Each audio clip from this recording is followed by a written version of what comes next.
Stephen. Welcome to Live and Learn. Thanks for coming on the show. Really appreciate it. You've been a long time video arts friend, really. I think an advocate. You've worked with us for an awful long time.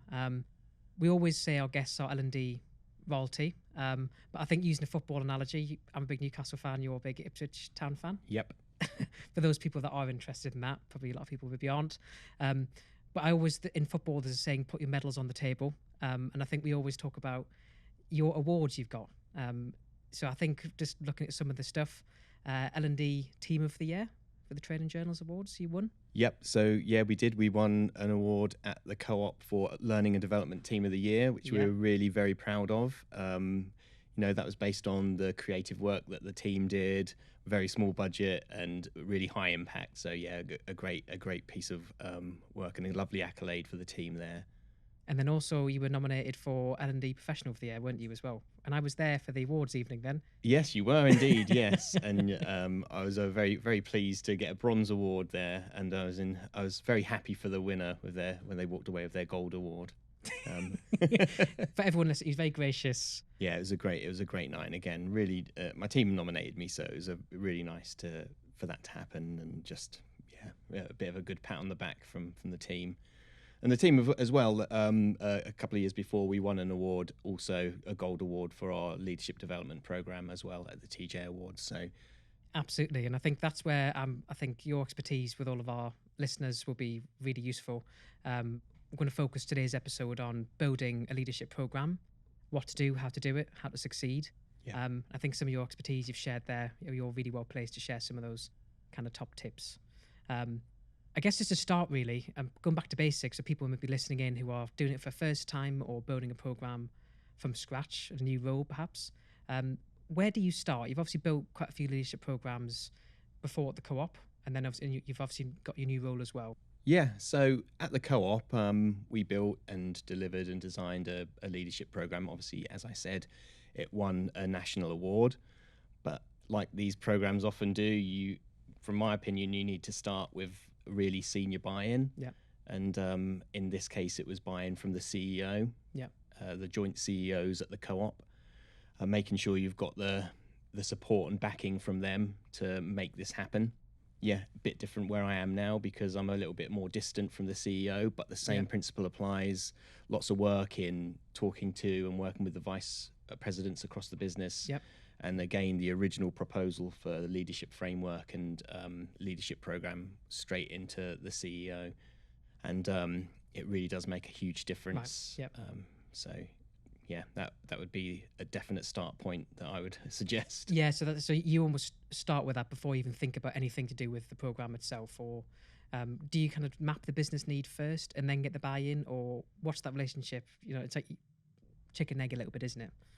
Well, in my current role, I've probably been in the position for about 6 months, and a lot of that has been time spent with heads of business and vice presidents talking about various different learning needs and doing training needs analysis. And one of the big things that came up was a lack of consistent language to talk about leadership. Yep. And a lack of understanding around expectations of leaders in terms of behaviors. And then just another layer on top of that, we've got a really strong set of values within the business and people wanting more information on how, as a leader, you live the values in the business. So I guess that was what I was hearing a lot of when I started to play that back to the business in terms of a leadership framework. The response was, really strong. Yeah. And what would you say when you've approached whether it be C-suite or internal stakeholders you need to, what's been the difference between, say, typically management training, buy-in for that versus leadership training? Have you found that leadership training is easier or harder to get buy-in for? Well, I think management training is often seen as like quite operational and functional. So new manager and that differentiation, I suppose, between operational stuff and what the expectations are of leaders, and especially how the expectation of leaders has changed and is changing. Absolutely. Really, really, really fast in the business. So I think that at the moment I'm finding there's a lot more buy-in for leadership development. And I find that there's a real appetite for it, and a lot of leaders realize that they do have to change and lead in a very different way that we were 15, 20 years ago. I guess in terms of, we touched on it there. So I guess in terms of the business case and building that, how do you kind of start? So, and what is good leadership to you as well? Well, I've been, I suppose if you look at the leadership expectations and how they've changed, Yeah. I Massively. think, yeah, absolutely. Leadership has been on this path to a more inclusive, more collaborative, more open, honest leadership style for quite some time. And we certainly built our leadership program at the Co-op, and we're certainly building that for Smartest Energy as well, along those lines. But I think for a while, those types of leadership behaviors have been seen as a nice to have. Yeah. But now I feel like they're demanded now by people coming into the workforce. And one thing that really sticks with me, I was on a course recently with the dean of a very prestigious business school, and she said that the students coming through the business school now, they don't even recognize those old bad manager behaviors. Yeah. So Okay. Yeah. they don't recognize them, they won't accept them. So in terms of being an employer that can retain people, Yeah. we really need our leaders to be more inclusive and have an eye on people's well-being, Yes. as well as their performance. Yeah. And it's a competitive market, isn't it, out there? So retaining your Yeah. best people, it's a big factor in that. And obviously leadership filters down to management and then colleagues. So yeah. Absolutely, retention is massive for us. The energy industry is really fast moving and really competitive, and so we're looking at every single lever that we can pull that's going to help us, retain our assets, our people. And leadership is one of the big levers that has a massive impact on all of that. And if you look at Gallup's latest research, they say that 70% of the difference in engagement scores is determined by the behaviors of managers and leaders. Yeah. So we can really see the impact that leaders have on people. And it's taken us back to the Co-op. So time hopping back, you obviously won an award for L&D Team of the Year and also for the leadership program. Can you just tell us practically what was involved in that program? Because obviously it's an award-winning one. Lots of people listening would love their own award-winning program, no doubt. Yep. What was just practically the actual program? What did it consist of? How long was it? What was in there? You obviously won a gold award for a reason. So what was in there, just for people on the outside? Yep. In a nutshell, it was a program. We measured it in quite a lot of detail. Yeah. So we used business key performance indicators such as retention and productivity and engagement. Okay. But we also surveyed all the managers in the business, and we also asked all the people how they thought their managers performed around some of those key cultural metrics, like did they receive enough feedback? Did they get coaching? Were they having performance conversations? Did my manager care about my well-being? Yeah. And so we measured at the start, in the middle, and at the end, so we could see real metrics and real movement across those key performance indicators. So that was very useful because we had the data to back us up. It was a program that was across all levels in the business as well. So from the heads of business unit, the chief execs, all the way through to our store team leaders and managers across the business. So it was we really wanted to hit every level and to make it a real cultural piece of work that everyone was involved in. But the involvement in managers of the managers as well. So whenever whatever manager was going through the program, they were then having follow-up work with their managers to talk about how they were taking the learning, how they applied it at work, and the impact that had on their people and the business results as well. Yeah. So we tried to tie it into as many aspects of people's work as we could, really, and really bring the learning into the flow of the work. I think you're quite ahead of the time then, because this is obviously 6-7 years ago, wasn't it? Yeah, it was. Yeah. And obviously, learn the flow work is the latest buzzword on LinkedIn and so on. Yeah. What was the kind of makeup of the program as well? So I think that the data's really good and how you got there. How much was on LMS? Yeah, I think you did lots of face-to-face. This is pre-COVID, obviously, yes. Going back. So there was some face-to-face stuff as well, which I know you did personally originally. What do you find work well? Obviously, we had old models like 70-20-10, and I know you're a fan of Clive Shepherd and so on. What was the kind of makeup on it, and what did you tweak that as you went, or did you find that you nailed that first time? Well, we tweaked it as we went, and we also had different approaches for different audiences as well. So some of the more senior people in the business, the blend was much more towards online work. Interesting. So that's where we did use some of the video arts to get the key concepts into people within the business. And for some more of the junior managers, we lent more on face to face. So for people who were, for instance, a store manager in our retail business, in our food retail business, they would attend every module as a face to face, but as well as pre-course work, which was some video arts and some other learning, and the post-course follow-up work with their managers as well and coaching. Yeah. So yeah, it was we had a blend for every level, but the blends were tweaked and slightly different for each set or each audience. Yeah, I think that's really interesting. I think stereotypically, I would have assumed the more senior, they've been brought up with classroom training. They might have preferred that than online, maybe a bias there or whatever. So that's quite interesting, flipping that maybe, that they actually preferred that. And obviously they maybe got less time or... Yeah, it was a big driver of it was time. Yeah. So a big driver was time. And also they it was recognizing that they were all starting from different levels. So to give of what some people might call a sheep dip to that senior audience might have been seen as a waste of resource or So yeah, so it was a blend, and we sort of changed things as we went. And we had full evaluation on all the courses, and we reviewed each course, and even just changing the way we delivered some of the aspects of it, we would review and change as we went. So, and was it like a 12-month program, or how did it? Obviously, how long was the process if someone was kind of starting it, and did that? If you were to do it again, would that still be the same time now? Obviously, with post-COVID and so on.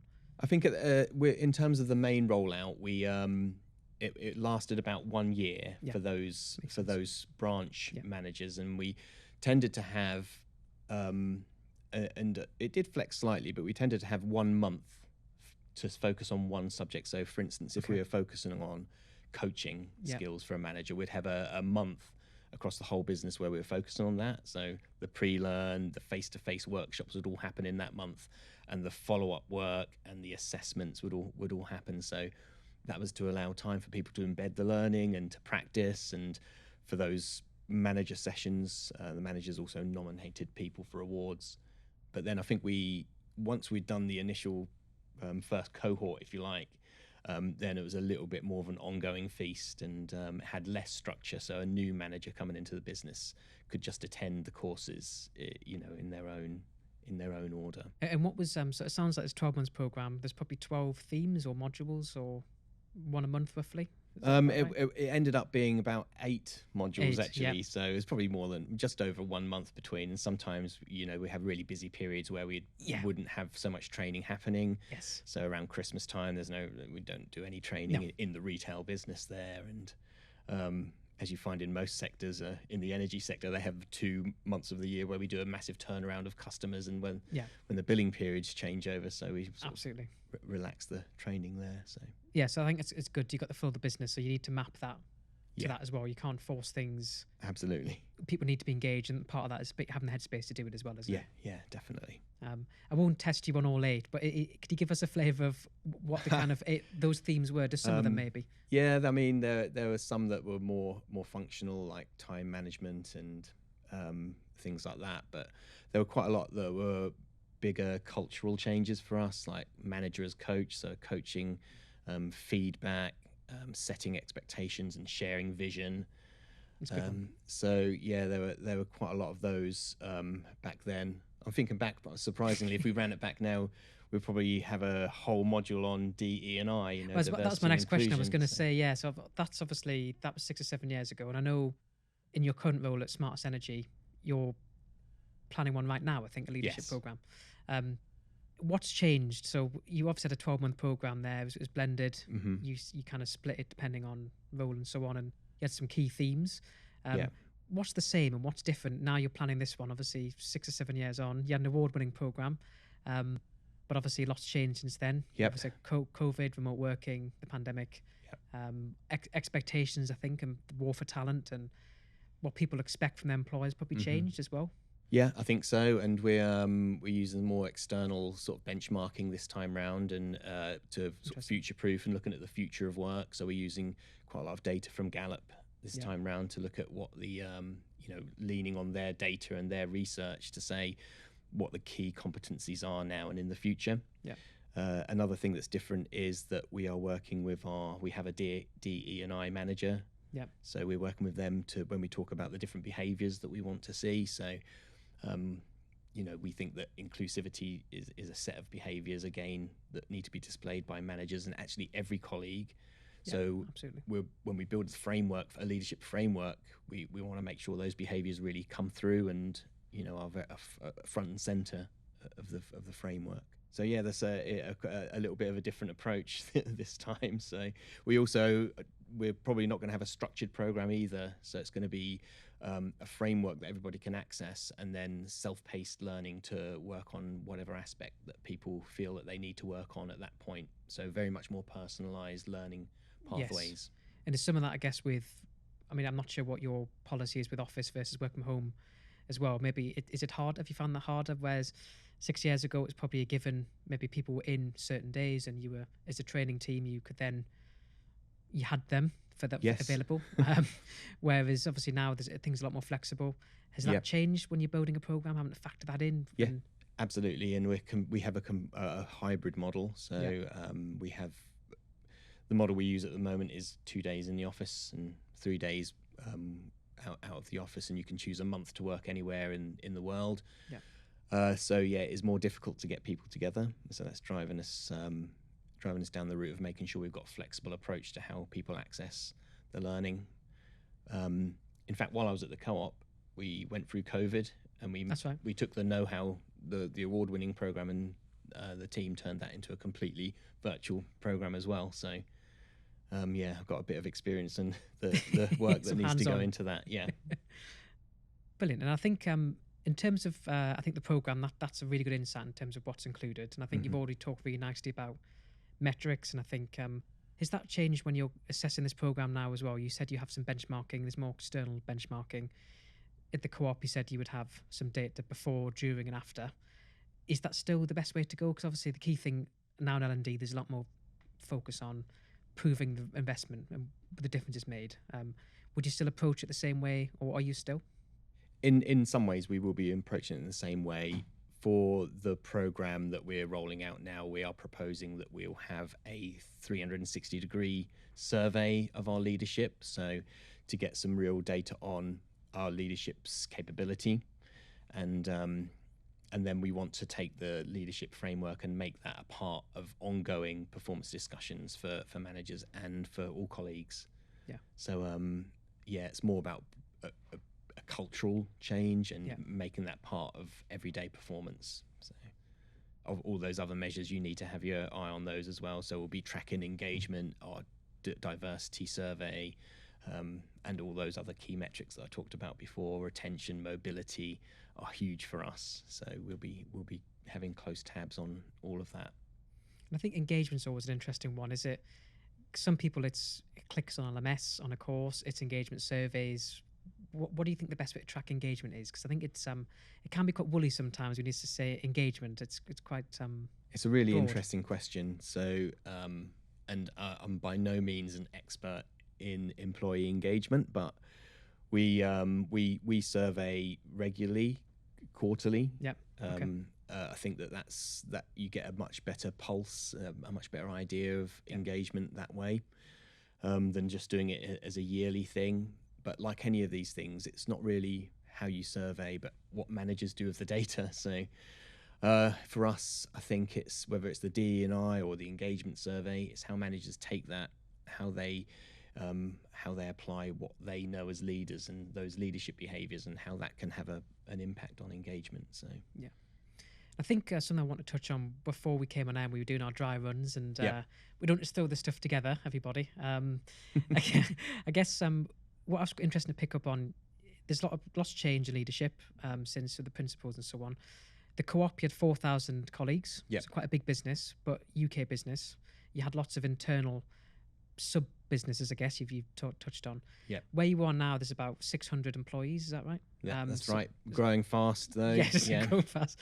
But I think interesting, it's a lot more global. Yes. And scalable in some ways, but less headcount. So when you're designing a program, what would your advice be to someone who maybe exactly what you've done. They've been in a UK role. They've now took a global role on. Hmm. How do you think that changes when you're planning a program, and what complexities or things, lessons learned do you have in there for that? Yeah, that's a really good question as well. And a lot of the things are the same, I guess, but just on a global scale. So, in terms of the development of our new leadership framework, we'll be running a number of workshops. So, not just in the UK, but across the US, across Australia, across those work groups, and not just leaders either. The workshops are designed to be a cross section of different levels and different groups. So, as well as the leadership, we'll be talking to different colleagues at different levels in all of the locations as well. And that includes like cross company work groups, working groups. So our wellbeing group will be one of the groups that we go out and do a workshop with, and our high potentials. So we want people to feel like there's this new leadership framework, but there's a voice from the whole business in there. Yeah. And so we get a true reflection of our language and our values when we start to talk about what's expected. And there's some I've always worked on the supplier side. I found interesting when you've got a global program. How do you get the balance between having a standardized program, but do you cater something for different languages or locations, but you want things to be consistent? So how do you get that balance right? Sometimes it's tricky. I'm guessing from being in your shoes. Yeah, and we'll be leaning on the local managers to do that. Yeah. So the actual framework will be as vanilla as we can have it in terms of culturally and across the different regions. But we actually want to have a consistent approach to leadership. So we do want, leaders in the US to be talking the same language, displaying the same behaviors, and actually, not to be clones of each other, but we want to increase global mobility and have people able to rotate. And that's easier if they're going to get a consistent experience when they arrive. Actually, if they move from one department to the other in London or Ipswich or wherever, there should be some values. Yeah. And then, of course, if they end up in Australia, you don't want them to feel like they've moved to a different company. Yes. So we want to try and actually get that feeling of the smartest language and values across all of the regions if we can. But look, so local managers are your kind of champions, do you think, to, I guess, connect those two things? Yeah, absolutely. Yeah. So when we roll out the framework, there'll be a series of workshops as well for managers on how they use it, how they can talk to their people, how they can talk about the benefits of it, and why we've done it. So, yeah. And I think the last question I had on the program itself is, again, with the two companies you've had, just getting that buy-in. I think we touched on it at the start. At the co-op, you reported straight to the chief exec or two chief execs. You had, I guess, buy-in. We had several. Yeah. You've had a direct dial into the C-suite. I guess the current role is slightly different. So I guess how does it, in terms of you've done your training needs analysis, they agree they need a leadership program. How do you kind of pitch that to them in terms of this is what we need and this is how we do it, and I need X amount of money to make it happen? Have you found any pushback? Have you had to overcome that in those two roles? I think in the two different locations. So at the co-op, yes, I was reporting directly into the CEO. So I was working with them on our learning strategy and our leadership strategy every day. So as the idea evolved and we spoke together to the business about what we needed to do, that was we didn't really get that much pushback. Again, the main pushback was around time, and I don't think anyone can argue with increasing leadership skills across a business and making sure that our people feel like they're getting the right type of leadership. And actually, I haven't really had a great deal of pushback in my new role either, even though I don't report into our global CEO. But I've just come out of the back of presenting to our global exco and our global, our UK exco as well. And, having that initial pre-wire with the CEO and having the buy-in really helped in those meetings. Yes. To get the green light for these types of things. I do, however, think that at the end of the day, everyone will get behind this, but it will be how do we do it in a time-efficient manner and without it feeling like a drag on people's day-to-day work. Yeah, so that's the key message you probably got for people. Yeah. That's the main pushback. That's interesting. Yeah, it's just a challenge really, because you could do with things like this, you could run days of workshops, but you've got to find how you can really land it with the right impact, with the right impact production and delivery wise, but without the impact on people's time. So no, so I think there's some really good advice there for people building a leadership program. We've covered lots of things there, lots of challenges. What would your live and learn tip be for leadership program? If you were to go back in time, what would be like a key learning that you would pass on, that maybe a mistake you've made or funny anecdote, anything? Well, there's probably quite a few little tips. I think that you can just get fed up of hearing yourself talk about it, because you're just going on about it to so many people. But I don't underestimate the amount that you do need to talk about it. It's so I constantly saying to my team, God, am I just going on about this the whole time? And they're like, no, because each interaction with other people, they're hearing it for the first time. So I'd say, get out there and talk to people, do that pre-wire, engage people with it, get the feedback, and include people's ideas and thoughts along the way is massive. And that might be my tip, even when you're sick of hearing about it. Still going just about carry it. on, yes. That's my personal life, I think. Yeah. Perfect. Stephen, thank you for joining us. I really appreciate you coming on the show and sharing your expertise. Yeah, it's been a pleasure. Everyone will, I think, take loads from that. And thanks for your time. Yeah, thank you.